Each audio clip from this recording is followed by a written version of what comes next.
ციფრული ინოვაციების შემოსავლების სამსახურში ახალი ინიციატივის ფარგლებში 2024 წლის დეკემბრის საანგარიშო პერიოდიდან მცირე ბიზნესის საშემოსავლო გადასახადის ყოველთვიური დეკლარაცია ჩამოყალიბდა ახალი რედაქციით და დაინერგა მისი წინასწარი შევსების ავტომატური მექანიზმი. ამასთან 2025 წლის 1 თებერვლიდან მცირე ბიზნესის გადასახადის გადამხდელების მიერ სამშენებლო მომსახურების გაწევა საწარმოო ორგანიზაციებისა და მეწარმე ფიზიკურ პირთათვის დაიბეგრება საერთო წესით. უბრალოდ ბიზნეს პარტნიორის ყოველკვირეული რუბრიკის სტუმრებთან ვისაუბრებთ შემოსავლების სამსახურის მეთოდოლოგიის დეპარტამენტის უფროსი ლევან გებუაძე და ანალიტიკური დეპარტამენტის ინფორმაციის დამუშავების და ანალიზის სამმართველოს უფროსი ელგუჯა ლოლიაშვილი. მოგესალმებით, ძალიან დიდი მადლობა გადაცემაში სტუმრობისთვის. საკმაოდ საინტერესო სიახლეა მცირე და საშუალო ბიზნესისთვის განსაკუთრებით. ბატონო ელგუჯა, თქვენით მინდა დავიწყოთ მცირე ბიზნესის დეკლარირების გამარტივების ნაწილში რა ცვლილებებია და როგორ აისახება, როგორ ფიქრობთ, რომ ეს აისახება თავად ამ სეგმენტის წარმომადგენლებზე და რატომ ივედი დავუშვათ აი ამ გამარტივების აუცილებლობის წინაშე?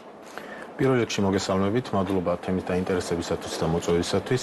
როგორც თავად აღნიშნეთ, უკვე დეკემბრის საანგარიშო პერიოდიდან ხელმისაწვდომი მცირე ბიზნესის საშემოსავლო გადასახადის ავტომატური შევსების მექანიზმი, რაც გულისხმობს შემდეგს. ანუ ჩვენ საშუალებას ვაძლევთ გადამხდელებს, მცირე მეწარმეებს კონკრეტულად, რომ ხილაკზე ერთი დაჭერით შეივსოს დეკლარაციის ძირითადი მონაცემები. რატომ მივედით ამ დასკვნამდე და რატო გავაკეთეთ ეს, ხო? როგორც მოგეხსენებათ, მცირე მეწარმეები ესენი არის უმეტესობა არის ის კატეგორია, რომელიც საქმიანობენ გარკვეული ნაწილი საქმიანობს დამოუკიდებლად, რა თქმა უნდა, გარკვეულს ყავს დაქრეველი თანამშრომლიც, მაგრამ ისინი ძირითადად ეწევიან ისეთ ეკონომიკურ საქმიანობას, რომელსაც არ ჭირდება რთული ბუღალტრული აღრიცხვა და გამარტივებული წესით ახორციელებენ აღრიცხვას. შესაბამისად, მათ მიერ მიღებული უმეტესობა ასევე არც კი იყენებს ბუღალტრული მომსახურებას.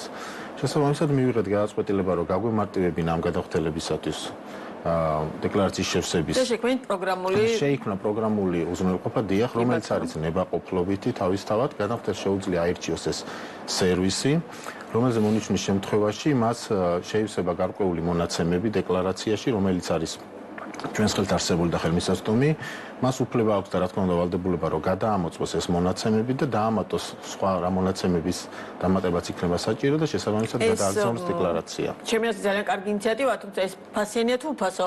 არა, რა თქმა უნდა, ეს უფასო სერვისია, რომ ვინაიდან დეკლარაციის წარდგენა ელექტრონულად ფასიან მომსახურებას არ წარმოადგენს.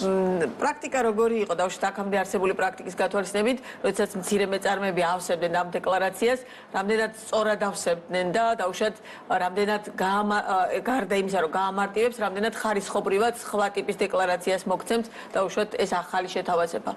მადლობა კითხვისთვის. კი ბატონო, როგორც ძალიანადაც აღნიშნეთ, მცირე მეწარმეების კატეგორია ძირითადად ვინც თვითონვე ახორციელებს ანგარიშგებას, მათ ისინი დაკავებული არიან ბიზნესით და შესაძლოა იმდენი ყურადღება ვერ მიაქცია ანგარიშგებას. შესაბამისად, ეს შეთავაზება სწორედ მათთვის არის.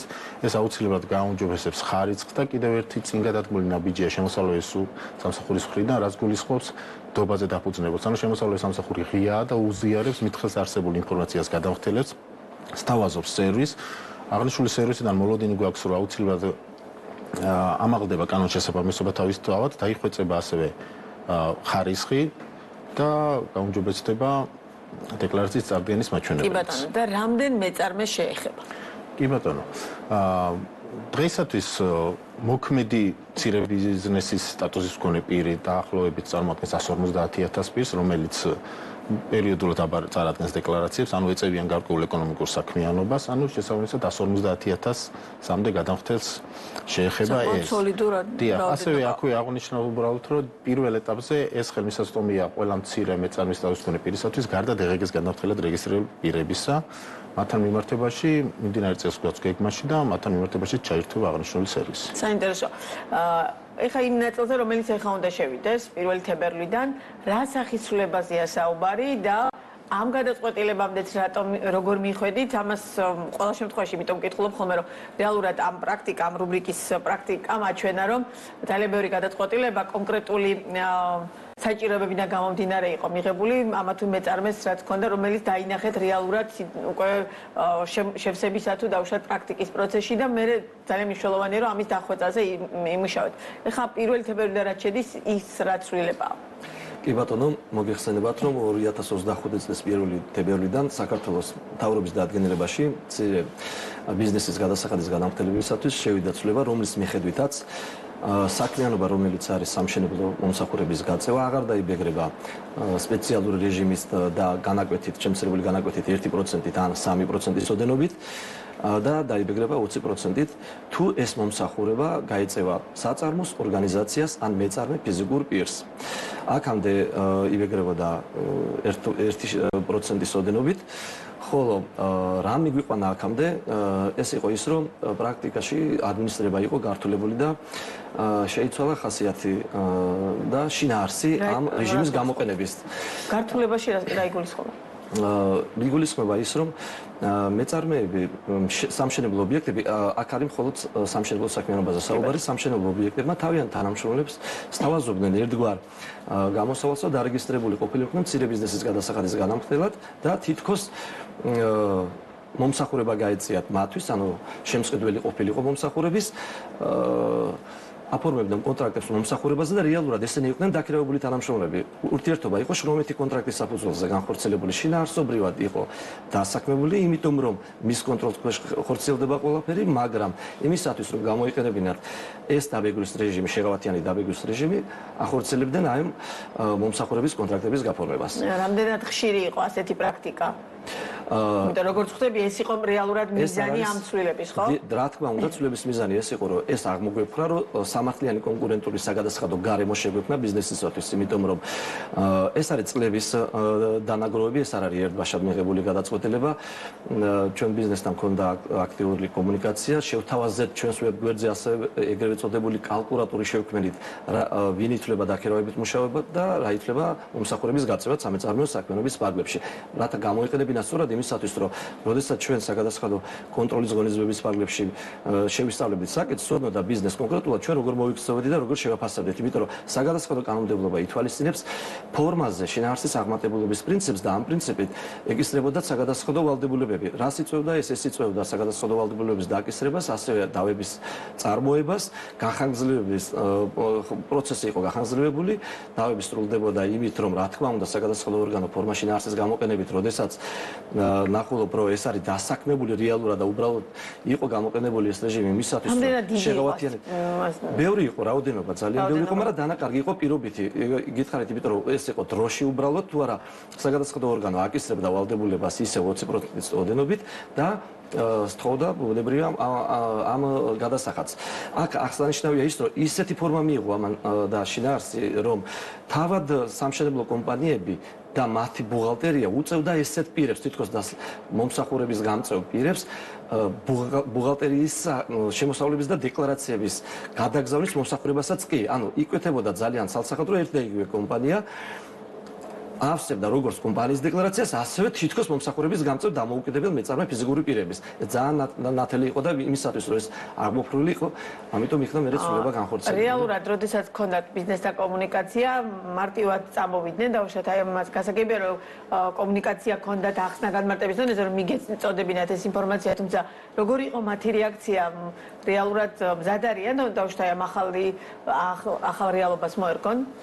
ბიზნესთან აქტიური კომუნიკაცია მუდმივად ჰქონდა და პირველი უნდა აღნიშნოს, ეს ცვლილება ემსახურებოდა იმას, რომ კონკურენტუნარიანი საგადასახადო გარემო შექმნილიყო, იმიტომ რომ ამას არ კადრულობდა ყველა, ესე ვთქვათ, ჟღერებში არ კადრულობდა, ანუ არ იყენებდა ამ გამოსავალს თითქოს საკანონმდებლოს, რომელიც შესაძლებელია ორაზროვანი ყოფილიყო, ამიტომ კაფიოდ გამოკვეთეთ ჩვენ კანონმდებლობაში და მთავრობის დადგენილებაში შევიტანეთ ცვლილება, თქვით, რომ თუ მცირე ბიზნესის სტატუსის მქონე პირი ამ სამშენებლო მომსახურებას უწევს საწარმოს ორგანიზაციას ან მეწარმე ფიზიკურ პირს, ის უნდა დაიბეგროს 20%. ვინაიდან, როგორც გითხარით, ეს იყო კონტრაქტის შრომითი ურთიერთობის და არა მომსახურების გაწევის. რეალურად რა ტიპის ან რა სახის საკომუნიკაციო არხებით შეუძლია დავუშვათ მეწარმე სუბიექტს მიიღოს ინფორმაცია ამა თუ იმ ცვლილებასთან დაკავშირებით, ამა თუ იმ დასაბეგრ ახალ რეჟიმთან დაკავშირებით, იმიტომ რომ საგადასახადო კოდექსში შეიძლება ძალიან ბევრი ცვლილება შევიდეს, ეს ცოცხალი მექანიზმია და რეალურად ძალიან წლიდან წლამდე რაღაც გარკვეული ცვლილება იყოს. როგორ შეუძლია მეწარმეს ხშირად არის ხოლმე ამ მიმართულებით კითხვა, აი სად შემიძლია ვნახო დაუშვათ ესა თუ ის ცვლილება ხდება მნიშვნელოვანია რომ ამ ორ ახალ ცვლილებაზე დღეს ჩვენ ახლა ვსაუბრობთ. თუმცა მთლიანობაში ეს პროცესი რამდენად გამარტივებულია და რამდენად გაქვთ შემოსავლების ამსახურს ამ მიმართულებით დაუშვათ მათთან მუშაობის ერთგვარი გამოცდილებას და თან ამის სურვილიც. ნებისმიერ სიახლესთან დაკავშირებით და არა მარტო სიახლესთან არსებულ ნორმების განმარტებასთან დაკავშირებით ყველაზე სწრაფი სერვისი რაც კი გადამხდელისთვის ხელმისაწვდომია არის სატელეფონო ცენტრის მეშვეობით ისარგებლოს განმარტებებით. ანუ ეს არის ჩვენი სატელეფონო ცენტრის 299 ზე არის განხორციელება. მეორე ეს არის მიწერა ჩატის საშუალებით, ასევე და ინფორმაციის მიღება, ასევე ჩვენს მომსახურების სერვის ცენტრებში უშუალოდ ვიზიტი და კონსულტაციების მიღება. ჩვენს ვებგვერდზე განახლებულია და ყოველთვის არის განთავსებული სიახლეების თაობაზე ასევე ინფორმაცია და ყველაზე სწრაფი გზა არის კომუნიკაციის არქივი იმისათვის, რომ მიიღოს ინფორმაცია ამ ცვლილებასთან დაკავშირებით. აქტიურად იყენებენ ხოლმე აი ამ საკომუნიკაციო ხერხებს? ძალიან და განსაკუთრებით აღინიშნება სავადო, აი დეკლარირების ბოლო სავადო რიცხვებში არის მაშინ მოუნდება დიდ ნაწილს ხოლმე გარკვევა და ნუ გვაქვს ხოლმე შეფერხებები, თუმცა ამას უკლავდებით შეფერხებები გულისხმობ, რომ ბევრი ნაკადია ზარების, მაგრამ ყველას ვცდილობთ ვემსახურებით და ბუნებრივად ინფორმაციას ვაცვლით ყველას. და ჩვენი საუბრის ბოლოს ეს ძალიან მნიშვნელოვანი დეტალია, რომელიც მე მგონია რომ აუცილებლად უნდა იყოს დასმული კითხვის სახით. თუ მცირე მეწარმე ბუღალტრული აღრიცხვისთვის იყენებს დარიცხვის მეთოდს, აქვს თუ არა უფლება ისარგებლოს ამ ავტომატური დეკლარირების სერვისით, რომელიც ძალიან მნიშვნელოვანი ახალი წინგადადგმული ნაბიჯია იმ ადამიანებისთვის, ვისაც დაუშვათ სრულ ფასონად არ სარგებლობს და ძირითად შემთხვევაში თქვენ როგორც აღნიშნეთ, არ სარგებლობენ ხოლმე მცირე მეწარმეები ბუღალტრის მომსახურებით. კი ბატონო, декларацიის ფორმა და შესაბამისად ეს სერვისი იმ ფორმით არის შედგენილი, რომ მიუხედავად დარიცხვის მეთოდისა, გადამხდელი იყენებს დარიცხვის მეთოდს თუ საკასო მეთოდს, აღნიშნული სერვისის გამოყენების შესაძლებლობა მაინც აქვს. მას, რა თქმა უნდა, მოუწევს გარკვეული მონაცემების ხელით შეყვანა, ვინაიდან დარიცხვის მეთოდი ცოტა განსხვავებული არის საკასო მეთოდისგან. კიდევ ერთხელ რომ განუმარტოთ, რა განსხვავებაა დარიცხვის მეთოდსა და საკასო მეთოდს შორის და მთლიანობაში რას ცვლის დაუშვათ აი ამ პლატფორმაში ამ ახალი პროგრამული უზრუნველყოფით რეალურად სარგებლობა.